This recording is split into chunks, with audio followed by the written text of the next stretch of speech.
what would low levels of dopamine do to somebody? Like, who even cares? ADHD and autistics have low dopamine responses. This is atypical.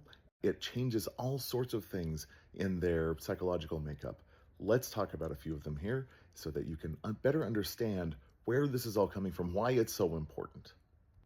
I'm Sol Smith. I'm the author of The Autistic's Guide to Self-Discovery, and I also run an online community at a website, the Neurospicy Community.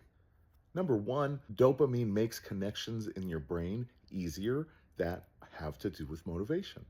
Dopamine will motivate you to do something that is basically not at hand.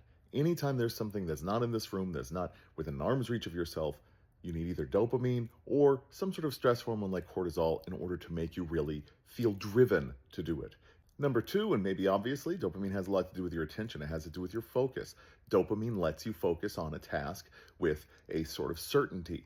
Now, without dopamine, your attention can fragment.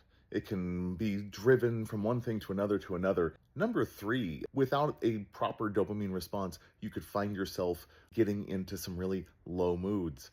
It is especially common for ADHDers to be bummed out, to feel flat, to feel depressed. Even though nothing's really going wrong, they're just not feeling it. There's no dopamine happening. Number four, impulse control. This is a really big one. Without proper impulse control, it's hard to hold yourself back. You may be interrupting people. You may be impatient with people. You may make decisions on the fly, buy something that you shouldn't have bought, quit your job without thinking things through, make these snap judgments. And why would you make impulsive decisions? Because of number five, you're looking for stimulation. Without proper dopamine function, you're going to want to be stimulated. You might be looking for some cheap hits of dopamine. You may be looking to alcohol. You may be looking to really high sugar, high fat foods. You may be looking to your phone and some scrolling for some really sort of low dopamine hits. And all of this stuff is fine as long as you're choosing to do it. As long as this is a choice you've made, okay, go for it. But if it's something that feels out of control, that's a problem. Number six, it has a lot to do with your working memory and your executive function.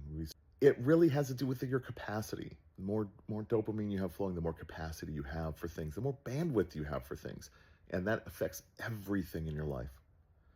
There are ways to counteract this. There are ways to overcome the deficiency so you can take advantage of ADHD. You don't want to work against it. You want to work with it.